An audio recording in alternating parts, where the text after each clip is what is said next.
राणा सांगा राजस्थान के इतिहास में नहीं बल्कि भारत के इतिहास में राणा सांगा का एक विशिष्ट स्थान है। जिस समय वह मेवाड़ की गद्दी पर बैठा उस समय सैन्य दृष्टि से मेवाड़ की प्रतिष्ठा अपने न्यूनतम बिंदु तक पहुंच गई थी। मालवा तथा गुजरात के मुस्लिम शासकों ने और कुछ पड़ोसी राजपूत शासकों ने मेवाड़ के अधीनस्थ क्षेत्रों को अधिकृत कर लिया था। दिल्ली के लोधी सुल्तान भी मेवाड़ की ओर ललचाई दृष्टि से देख रहे थे।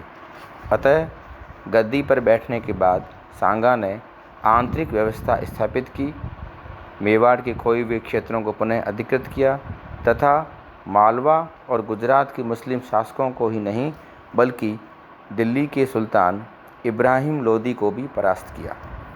डॉक्टर ओझा ने सांगा का मूल्यांकन करते हुए लिखा है कि महाराणा सांगा वीर, उदार, कृतज्ञ, बुद्धिमान और न्यायपरायण शासक था।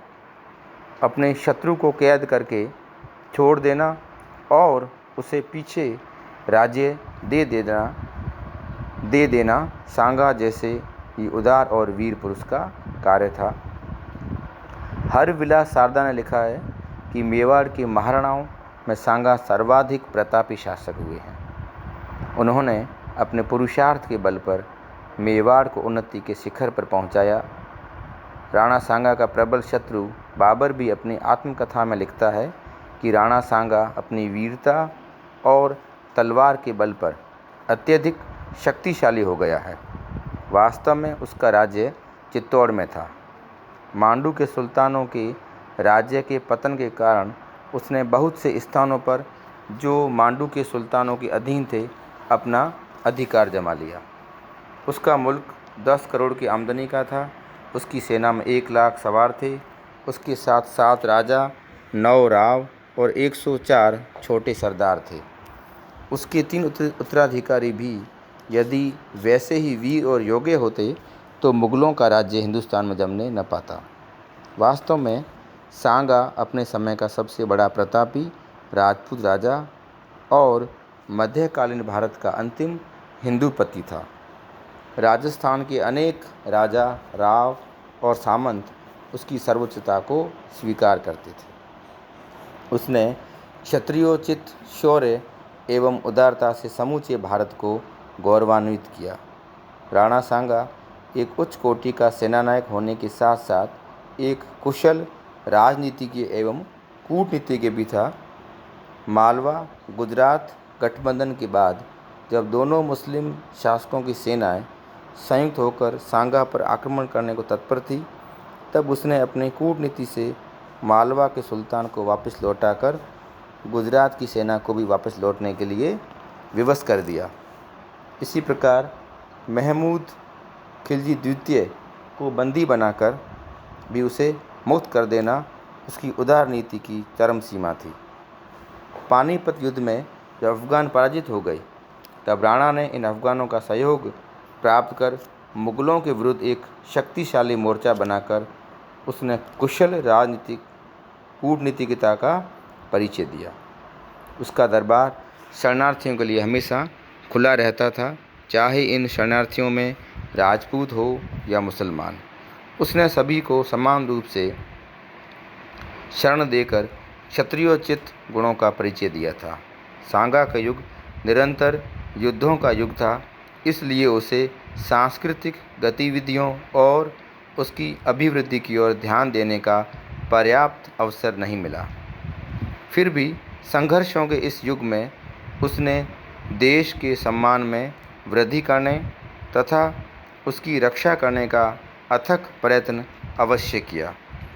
सौभाग्य से जनता का भी उसे पूरा सहयोग प्राप्त हुआ। सांगा ने अपने देश के गौरव की रक्षा करने में अपनी एक आँख, एक हाथ तथा एक टांग खो दी। इसके अलावा उसके शरीर के विभिन्न भागों पर तलवार के 80 घाव लग चुके थे। फिर भी वह अंतिम समय तक युद्ध में लड़ता रहा। डॉक्टर गोपीनाथ शर्मा ने लिखा है कि उसने अपने चरित्र बल से उस जमाने में इस बात की पुष्टि कर दी थी कि उच्च पद और चतुराई की अपेक्षा स्वदेश रक्षा और मानव धर्म का पालन करने की क्षमता का अधिक महत्व है। उसने हिम्मत, मर्दानगी और वीरता के आचरण को अपनाकर अपने आप को अमर बनाया। निस्संदेह राणा सांगा मानवीय गुणों से युक्त एक महामानव था, किंतु सांगा में कुछ मानवीय कमजोरियां भी थीं। विदेशी शत्रु की चाल और युद्ध कौशल के अनुरूप अपनी युद्ध शैली में परिवर्तन करने की उसमें सूझबूझ नहीं थी। सांगा और बाबर के बीच युद्ध तलवारों और तोपों का युद्ध था। ऐसे युद्ध में उसे जिस युक्ति से काम लेना चाहिए था, उस पर उसने विचार नहीं किया। अपनी सफलता में असीम विश्वास के कारण अपनी परंपरागत युद्ध शैली में किसी प्रकार का परिवर्तन करने को तैयार नहीं हुआ। वह अपने व्यक्तिगत जीवन में राजपूतों के बहुविवाह के दोष से नहीं बच सका। उसने अपने छोटे पुत्रों को रणथंभौर जैसी बड़ी जागीर देकर मेवाड़ के पतन का मार्ग प्रशस्त कर दिया तथा मेवाड़ की शक्ति क्षीण होने लगी।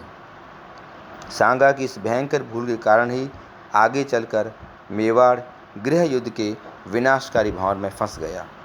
ऐसी स्थिति में गुजरात के शासक बहादुर शाह ने मेवाड़ को पदाक्रांत किया। यद्यपि राणा की राजनीतिक भूलें थीं, किंतु इससे इतिहास में सांगा का महत्व कम नहीं हो जाता है। कुछ विद्वानों ने सांगा को हिंदूपत या हिंदूपति कहा है। इससे उनका अभिप्राय यह है कि सांगा भारत में हिंदू राज्य स्थापित करना चाहता था। हरविलास सारदा इसी मत को संतुष्ट करते हैं, किंतु आधुनिक शोधकर्ताओं ने इस मत को पूर्ण रूप से अस्वीकार कर दिया है। उनकी मान्यता है कि सांगा के काल तक मुस्लिम शक्ति ने भारत में अपने पैर मजबूती से जमा लिए थे और उनकी शक्ति इतनी व्यापक होती जा रही थी कि उन्हें भारत से खदेड़ना संभव नहीं था। इस बात में कोई संदेह नहीं कि दिल्ली सल्तनत कमज़ोर पड़ गई थी, तभी सांगा ने इब्राहिम लोदी को परास्त कर दिया था, किंतु अफ़गानों का बल अभी पूरी तरह से नहीं टूटा था। दिल्ली सल्तनत के अलावा जौनपुर, बंगाल, उड़ीसा, मालवा, गुजरात, बहमनी आदि कई स्वतंत्र मुस्लिम राज्यों की स्थापना हो चुकी थी और इसमें से बहुतों के साथ सांगा के संघर्ष का प्रश्न ही नहीं उठता था। यद्यपि गुजरात और मालवा के साथ उसका संघर्ष हुआ और उसमें उसे निर्णायक सफलता भी मिली, लेकिन उसने इन राज्यों को अपने राज्य में मिलाने का कभी विचार नहीं किया। वस्तुतः जो शासक दूरस्थ मांडू पर अधिक दिनों तक अपना नियंत्रण बनाए रखने में समर्थ न होने के कारण सुल्तान महमूद खिलजी को बंदी बनाकर मुक्त कर दे, वह भारत में हिंदू राज्य स्थापित करने का स्वप्न देख ही नहीं सकता। अपने पड़ोसी मुस्लिम राज्यों पर आक्रमण से उसका उद्देश्य आसपास के क्षेत्रों को जीतकर मेवाड़ की सुरक्षा व्यवस्था को मजबूत बनाना था, न कि भारत में हिंदू राज्य की स्थापना करना था। कुछ विद्वानों के अनुसार हिंदू पद का अभिप्राय हिंदू धर्म और संस्कृति की रक्षा करने का है। निस्संदेह राणा सांगा एक धर्मनिष्ठ हिंदू था तथा अपने धर्म की उन्नति के लिए सदा प्रयत्नशील भी रहता था, लेकिन सांगा ने भारतीय संस्कृति, ये परंपरागत विशेषता, धार्मिक सहिष्णुता का कठोरता से पालन किया। उसने कभी अपनी मुस्लिम प्रजा पर अत्याचार नहीं किए और न पड़ोस के मुस्लिम राज्यों में लूट मार कर मुस्लिम प्रजा को यातनाएं दी। हरविलास सारदा ने ईडर में सांगा द्वारा एक मस्जिद गिराकर मंदिर बनवाने का एक उदाहरण दिया है, लेकिन उस युग की परिस्थितियों को देखते हुए उसे मात्र अपवाद कहा जा सकता है, क्योंकि यदि सांगा में धर्मांधता होती तो खानवा युद्ध में हजारों अफगान और मेवाती राणा सांगा का पक्ष लेकर बाबर के विरुद्ध कभी न लड़ते, और वह भी जबकि बाबर ने उसे जिहाद घोषित कर दिया था। इससे स्पष्ट है कि हिंदू पद का अभिप्राय हिंदू धर्म और संस्कृति को प्रोत्साहित कर उसकी उन्नति करना था, किंतु अन्य धर्मों का उन्मूलन करना, यह उन्हें क्षति पहुंचाना नहीं था। वस्तुतः भारत में मुस्लिम शासकों और अधिकारियों ने हिंदुओं पर अत्यधिक अत्याचार किए थे, जिससे हिंदुओं में घोर निराशा छा गई थी। जब कभी कोई हिंदू शासक शक्ति संपन्न होता दिखाई देता, तब पीड़ित हिंदुओं में आशा की ज्योति प्रज्वलित हो उठती थी। अतः जब सांगा शक्ति संपन्न हुआ तो उसने मालवा, गुजरात और दिल्ली के मुस्लिम सुल्तानों को पराजित कर दिया, तो लाखों करोड़ों हिंदुओं में आशा की एक नई किरण प्रस्फुटित हुई और वे सांगा को हिंदू पथ रूप में देखने लगे। अर्स्काई ने भी लिखा है कि सांगा की बढ़ती हुई शक्ति से हिंदू लोग प्रसन्नता अनुभव करने लगे। सांगा ने अपने राज्य की सीमाओं का विस्तार अवश्य किया, किंतु सांगा ने विजित प्रदेशों में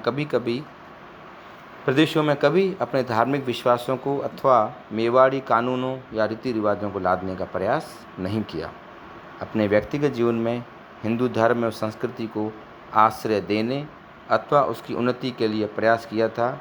संभवतः इसी से प्रभावित होकर लोगों ने उन्हें हिंदू पथ कहना शुरू कर दिया हुआ, लेकिन इस हिंदू पथ में धार्मिक सहिष्णुता का समावेश था।